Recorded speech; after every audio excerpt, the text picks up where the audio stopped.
everyone, and welcome to my channel Hisame Artwork. In this video I'm going to show you my balcony garden and what plants I have and how I set up a bunch of things and how you can as well. So I decided to do this video because I do get a lot of questions about what is this plant, what is that plant, how did you do this or that, or how can I have like a cozy, relaxing office space. And I have to admit that it's really awesome to have this and to be able to arrange this. So in this video I'm going to go over some of the things that I've done, kind of try and teach you how to do some of these things as well. And as always, if you have any questions or suggestions, feel free to leave them in the comments below. So here it is during daylight, and I have a bunch of flowers and plants here. I'm going to go over each one of them one by one and show the name up on the screen because it's kind of sometimes hard to speak in English, and because it's not a phonetic language, I'm going to show up how it's written so you can Google that. What I'm going to say is more of the English pronunciation because that's usually what you see in videos and what you kind of get used to when hearing them, and yeah, it can get a bit complicated and confusing. I've mostly tried to do the scientific names, but also I've used like colloquial names because those are easier to find them. So here we go. Monstera Adinsoniaii, Syngonium, Dracaenas. These are very easy care plants, low maintenance. An avocado tree there, no money to grow it. I got it from an avocado pit. Here is my little kitty Susie, and she loves naps and food and more food and lasers. She's really crazy about lasers, loves to chase them all the time. Funny cat. Endless hours of entertainment. So this one, as you can see here, I have some Dracaena tricolor, some basic hostas, some Stromanthe Triostar. That is from the prayer plant family. You can see here the Dracaena. It's really awesome. And the hosta is supposed to be a low light plant, so I decided to try and grow it inside the house. It's not doing too great. I've overwatered it, I've underwatered it, but it's slowly but surely regaining its strength. The Stromanthe Triostar is a really beautiful plant. I love it. So easy to propagate. Here I have a Aglaonema speckled, another very easy plant to care for. In the back there's an African milk bush. This, I don't know what that plant is. I got it at the store. And here I have a ficus, the basic kind. I'm looking for a tricolor red, variegated red type of ficus. I haven't found it yet. It's really beautiful. More Dracaena, easy plant to take care of, always recommend it. And here I have the pothos, another easy plant to take care of. The Stratoscantha zebrina as well. The pothos is rot resistant, drought resistant, too much water, too little, too much sun, too much shade. It deals with all kinds of environments. The zebrina, however, you do need a lot of sunlight for it to stay purple, otherwise it will just revert to being green and it's less interesting, but still easy plant to take care of. And here you have my little worm bin. Surprisingly, it does not have a bad smell. It was easy to take care of, and it's a way for me to recycle a bunch of stuff. Here I have several pots with Monstera Adinsoniaii, Ctenanthe Silver, Syngonium White, some kind of blue fern, I don't know, and some dwarf palms. And you can see the image on the right, how I've decorated for my bedroom. Very colorful and joyful. Pothos Brazil, and I think that in the back there is some kind of snake plant, not sure. Very easy to take care of, barely need to water it, does well in low light.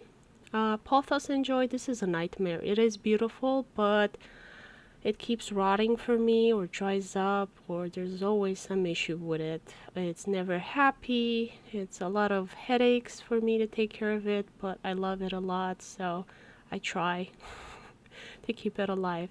More Monstera Adinsoniaii. It grows like crazy, very easy to take care of, low maintenance. Spreads very fast. Yeah, I love the leaf shape. It's really awesome. And this scene, it looks even better at night. So here I have some pothos, more palms, and green plant from Holland. Miscellaneous green plant from Holland. Like a lot of them, I don't know what they are because that's how they were labeled. Syngonium, ivy, and ficus down there. Just a lot of plants that are easy to take care of. Don't need a lot of watering. Don't need too much light. You just pop them in the pot there and leave them be, and they just grow happy.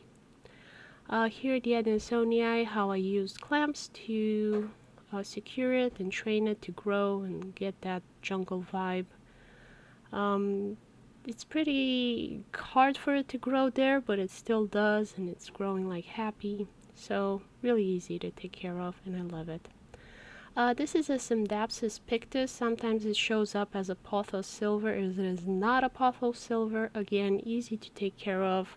Don't water it too much. It has those succulent leaves. It doesn't grow as much as a pothos, but it's still an awesome plant. Here I have more Stromanthe Triostar. Again, for me, it's very easy to grow it, propagate it.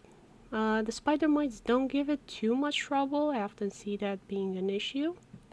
And here on the right, you can see how it looked when it was just a baby plant, a plug I got from the supermarket. And up here you have some ivy. It is a scale magnet, a mite magnet. It's terrible. Don't recommend ivy ever. Here I have some citruses, avocados, easy plants, and more miscellaneous green plants from Holland. Citruses are pretty easy to grow where I am, and they're kind of fun. Fitonia, oh I love Fitonia, so I really do enjoy this plant. It's a bit hard for me to take care of. Also my cat loves to sit on it. I finally found a area with more sun and protected from my cat, so this one's doing pretty well, and it's such a beautiful vibrant color. If you can get it, I would definitely recommend Fitonias, but just know that it can be a difficult plant.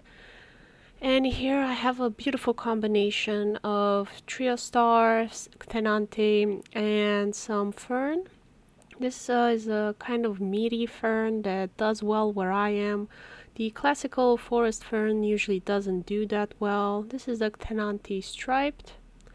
And I think that that bluish green with the yellowish green of the fern, and then kind of like that reddish leaf color from the Triostar, they just make a beautiful combination. And I have them in that tray where I can water all three of them, and they're doing great. They recommend it as a watering method. Here I have a Rosa Sharon. This one is not doing great for me. It is just constantly full of aphids. I put it outside since, but the blooms are beautiful. And it's a double bloom, this one, so I'm gonna try and keep growing it. I've had some other versions, red, no double bloom, the classical one, and it did good for me, so I'm gonna keep trying.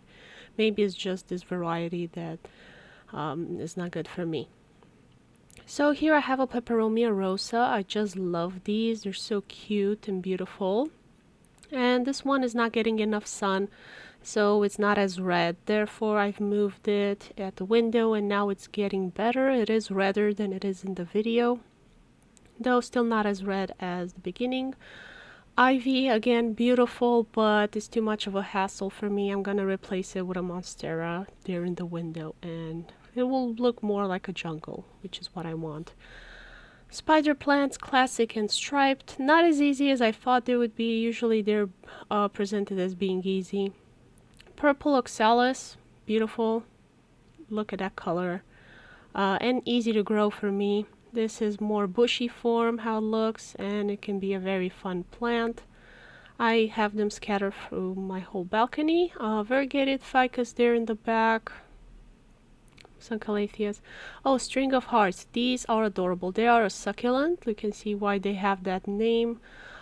Easy care, just don't water it too much. The less you water it, I think the better. Only water it when it's like getting really dried, because as a succulent it can easily rot. I think that's a fern. Oh, Calatheas. Calathea White Star. This is my favorite plant that I have, and I think it is so beautiful.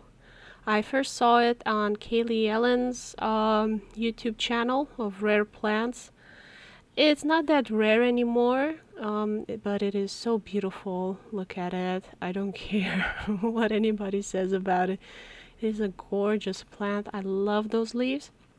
It's easier to grow than you might think, for me anyway. It is a spider magnet. Here it is, Calathea Medalion. I also love this as well.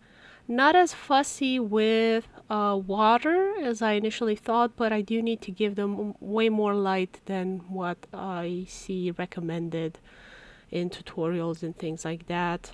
Lots of light, lots of water apparently. I wasn't giving them enough, and that's why they were struggling, but now they're doing great. This is a Calathea Musaica. Contrary to the name, they're not that closely related. The Musaica has some bulbs. It helps it get through dry season. It's doing way better than the Calathea. It's much more hardy and easier to propagate, to separate actually. Here's a Croton, beautiful plant, but I'm struggling with it. It's infested with spider mites, and I'm trying to save it at the moment, but that is how it should look when it's healthy. I didn't water it enough because I don't have that much light, and I was afraid it would rot. Calathea RattleSnake does great for me. If I water it too much, if I underwater it, it still loves me. It doesn't want to kill itself. Here is my little solar-powered fairy lights. After a day of charging, it usually lasts for an hour. Does a bit of light. More green plants from Holland. I don't know what this one is. It's a pretty fun plant. Also, I have some palms and Tradescanthia. Here I have some catnip for my cat. She could not care less about it. That was a waste of space. And I have some random tomatoes growing in there because why not? I probably have it from my little worm bin compost thingy that I do when I recycle plant matter. Again, I'm surprised it doesn't smell. Purple oxalis. Again, beautiful, very fun plant. Easy to grow for me. I just keep spreading it everywhere. Gives it like that fairy vibe. So this is a true Monstera. I don't think it is the Monstera deliciosa. It was labeled as a Tetrasperma Rhaphidophora. It is not. It is true Monstera. I think it is a small form. When I got it at home, I was like, wait, this is not labeled properly. I didn't want a Monstera because they get pretty big, but I think I will be able to manage with this one if it stays this size. They are pretty fun plants. And another Peperomia Rossa. And up here I have Bougainvillea. So these grow in the Mediterranean pretty much everywhere. It's from South America, and it is a beautiful, beautiful plant. And I'm gonna try to use this instead of ivy and the monsteras and things like that. Hopefully I won't have as many spider mites issues. Sadly, this one has lost all of its pseudo flowers, and it's looking pretty sad at the moment. But hopefully I'll be able to get it to bloom again. If this version dies, I won't be too sad because I prefer the red one anyway. I got this purple version because there wasn't any other, and I wanted to try it out. I really want something to replace that ivy. And hopefully this will be a solution. If nothing else, I'll have green leaves. It's not growing as fast as I was hoping it would, like the ivy, but we'll see how this turns out. I would love to have, like, draping flowers of bougainvillea in my balcony, but I don't think I have enough sunlight for that. And the Rhaphidophora Tetrasperma. So this is how it's actually supposed to look. Like, this is the real one, and it's pretty awesome. It doesn't grow as fast as Monstera Adinsoniaii, but it's okay because I have some variety in the leaf shape and I'm really liking it. That is Ctenanthe Silver. Grows well in low light It has a nice color. I like it's kind of bluish compared to this like white-green Syngonium. And I also have some Tradescanthia zebrina and some pothos in there and some more green plants from Holland. Kind of make a combination of growing plants, vining plants up my trellis that separates my office space from the balcony, and just kind of have as much greenery as I possibly can and live in a forest like a fairy. So here I have some plants, Tradescanthia zebrina, more Monstera Adinsoniaii and pothos and dracaenas and other things like that that seem to do well just with light bulb light from some of the kitchen light bulbs. They seem to so far be doing okay in such low light conditions, but they're growing very, very slowly. I think I'm keeping them sort of at a starvation point, but so far so good. I don't need them to get overly big because that wall that they're stuck to is not very strong, so I need them to actually stay small. And it's easier for them to stay small if they don't get much light or water. And here is my herb pot. I have basil, I have thyme, parsley, and a little petunia for color. I often prefer these herbs in fresh form, and with the current situation where it's not a great idea to be going out as much, I would prefer to just, grow these herbs myself. Also, they're pretty expensive at the store to get them fresh, so this works for me. I'm trying to grow them and learning curve. So you can see here that I'm harvesting them and they're kind of still alive. The petunia is getting more flowers, and here you can see that petunia just took over everything and is taking all the water and probably nutrients as well. So have in mind, if you're putting flowers with your herbs, that they'll need to be competing against something that is as strong as a petunia or some other flower, and also you're harvesting your herbs, so they're at a disadvantage when it comes to growing. And here another green plant from Holland, I don't know what that is. And more ivy, and I really love this kind of ivy, but it's a spider mite. It's always struggling, it's always suffering, so I'm phasing out ivy from my home forever, and I'm just never gonna grow it. I've stopped buying it, I've given up on it, and I'll try and find some other plants to put in there. And here is my glass jar experiment that failed with a Calathea Makoyana. I almost killed the poor thing. This is how it looked when it was new. It is still alive and still surviving. Here I have a Calathea Medalion Silver. These were not doing well over winter, so I put them here at my light bulb, and they grew like this. But now I'm moving them back to real sunlight and they're doing so much better. I thought there would maybe a humidity issue during winter, so that's why I put them in that jar, but all it did was kill my ferns, and my Makoyana, you see, got those rot spots. Like I said, the plant is still alive. It's a hardy plant. Like, I'm surprised I haven't killed it yet, so I have been paying close attention to these. Like, every time I see that they're losing more leaves that they're putting out, then I try something else, and usually I manage to find a solution for them. Here's a Rhaphidophora Tetrasperma. Again, it's growing fast, but not fast enough as I was hoping. But maybe in time I'll get that jungle vibe. Some orchids here just growing in bark, only with light from the light bulbs.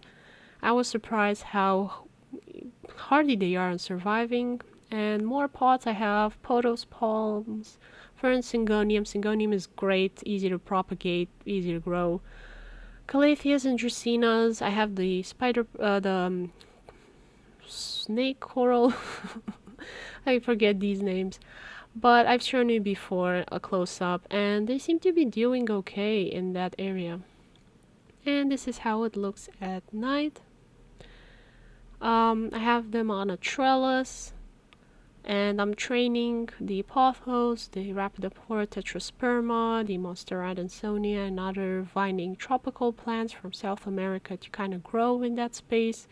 They don't get much light during the day, but they seem to be surviving and still putting out growth. So all in all, I would recommend those plants if you want to get kind of this effect. Also fairy lights, lamps, things like that give it a magical vibe.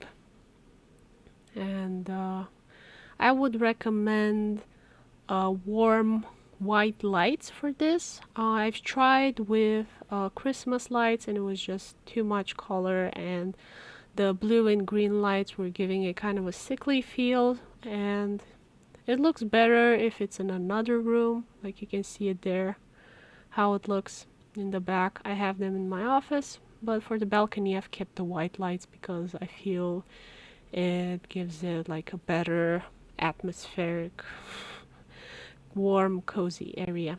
So here are some older pictures so you can see how the balcony garden kind of evolved and how far the plants have grown in the year.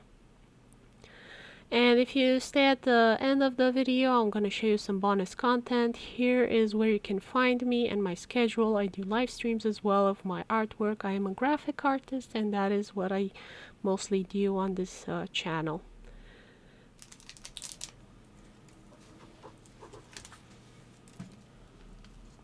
And this is the bonus content. She stole the whole thing. Look at that. She's crazy for these dog sausages.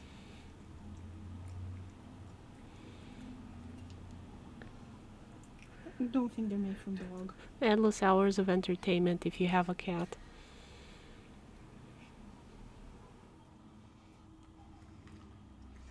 Yeah, you like that? You like that? You hungry fat cat.